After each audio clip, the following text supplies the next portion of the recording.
La nouvelle statue de la princesse Diana a été critiquée pour avoir représenté la défunte royale comme une Vierge Marie moderne et encouragé les fans à la traiter comme un sanctuaire, a affirmé un critique. La princesse de Galles a été honorée d'une nouvelle manière cette semaine lorsque ses fils, les princes William et Harry, ont dévoilé une statue de leur défunte mère dans son endroit préféré, le Sunken Garden du palais de Kensington.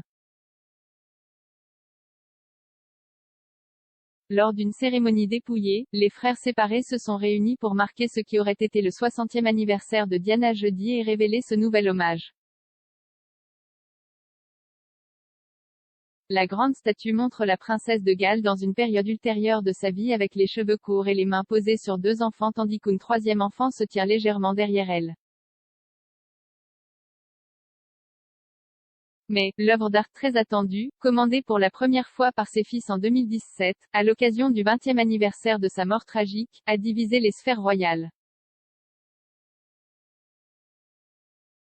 Le critique Jonathan Jones l'a démonté dans une critique intitulée « Un sanctuaire maladroit et sans vie, la statue de Diana est un morceau de non-sens sans esprit ». Il a déclaré « C'est une image religieuse qui joue sans vergogne les aspects les plus mièvres du culte de Diana. Elle mérite qu'on se souvienne d'elle, mais a-t-elle besoin d'être transformée en une colossale protectrice divine de tous les enfants ?» Il a admis que c'était peut-être ainsi que ses deux fils se souviennent de Diana, mais a affirmé que la sculpture elle-même ressemblait à « l'art d'une nouvelle religion ». Il a également noté qu'en décrivant Diana comme une figure maternelle protégeant les enfants, le sculpteur Ian Rand Broadley évoquait des images célèbres de la Vierge Marie si souvent vues dans l'art chrétien.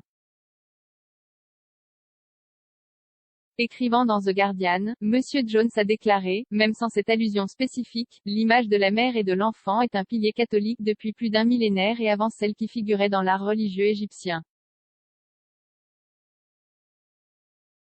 Alors cette sculpture nous invite à voir Diane comme une Marie moderne, ou encore Isis avec son fils Horus. Mais, Kensington Palace a également dévoilé la signification de la statue et a expliqué, cela était basé sur la dernière période de sa vie dans son rôle d'ambassadrice des causes humanitaires et vise à transmettre son caractère et sa compassion. Pourtant, la critique de Monsieur Jones a touché une crainte récemment exprimée par des sources royales.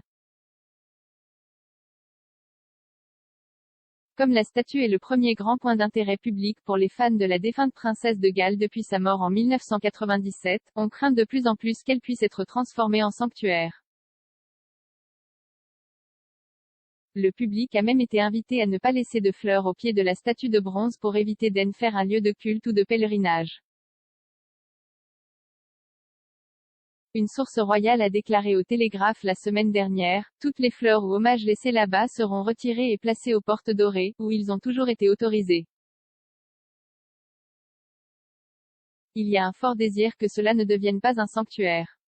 Malgré les souhaits du palais, de nombreux fans royaux ont déjà afflué vers la statue quelques jours seulement après sa révélation, déposant des fleurs, des ballons et des photographies de la défunte princesse pour honorer son anniversaire la semaine dernière. Certains étaient vêtus de leur plus belle tenue, tandis que d'autres chantaient des chansons commémoratives et louaient le travail humanitaire de Diana.